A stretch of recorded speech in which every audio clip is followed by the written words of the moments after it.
নমস্কার, আমি দীপক মণ্ডল। আজকে আমার বিশেষ নিবেদন বাঙাল এবং ঘটির ওপর একটি কথোপকথন দ্বৈত কণ্ঠে পরিবেশন করবার চেষ্টা করছি। শুনতে থাকুন। কিরে বাঙাল, জন্মের কাঙাল, শুভ সকাল। করে ঘটি হাওয়াই ছুটি, সুপ্রভাত। ওরে, ওই হাওয়াই ছুটি পেয়েছিলিস বলেই এদেশে হেঁটে চলে বেড়াচ্ছিস। আর আজ আমরা দেখাই আভিজাত্য কারিগর, সেটা তোরা বুঝছস? চাল চুলা নেয় হাঁ ঘরে। থাক, ঢের হয়েছে, আর আভিজাত্য দেখাস নে। পচা মাছ, শুকনো গাছ সবই তোদের কাছে টেস্টি। ঘটির মানে জানিস? হ হ জানি, মাথা খোলা বাসন, আই চল ভৈরে দিই। ওরে, ঘটি মানে হলো খাঁটি, খাঁটি দেশের মানুষ।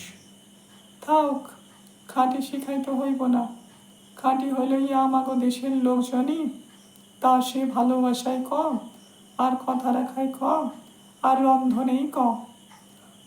হ্যাঁ, আর দান ধ্যান, গিফট, খাওয়ানো, এগুলো বল জিভে জল আনা। তোদের লোটে মাছের ঝোল, লোককে দিলে 1 চামচ, বিয়েবাড়িতে 200 টাকার গিফট। কিপঠে কোথাকার।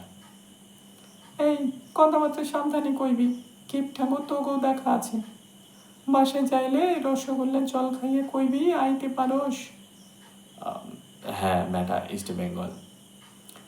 যা না কয়, ইস্ট আর west, Bangal is the best.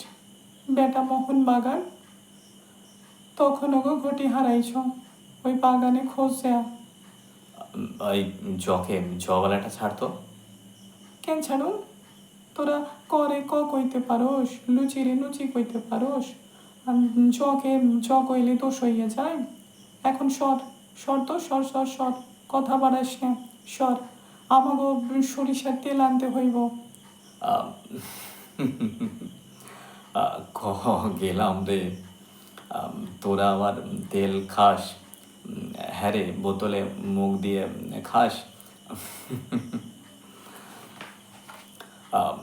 হ, তোদের লোগো তো আর গুড়া সিদ্ধ খায় না। হ, কেন রে, কেন কেন কবে বাসায় কি তেল কম পড়ছি? কার বাসায় তুড়ি, কার বাড়িতে তেল কম পড়েছে তা জানি না, তবে আমার বাড়িতে তো পড়েছেই। যাও, এবেলা সর্ষের তেলটা নিয়ে এসো না। আজ আবার শুকটির ঝাল খাওয়া হবে না যে। সত্যি সত্যি 2 বছর এই ঘটির বাড়ির বউ হয়েও থেকেও সেই বাঙালি থেকে গেলে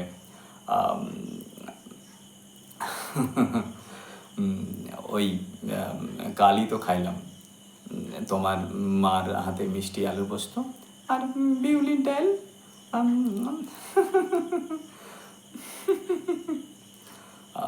বাঙাল হোক বা ঘটি, ছেলে হোক বা ভটি,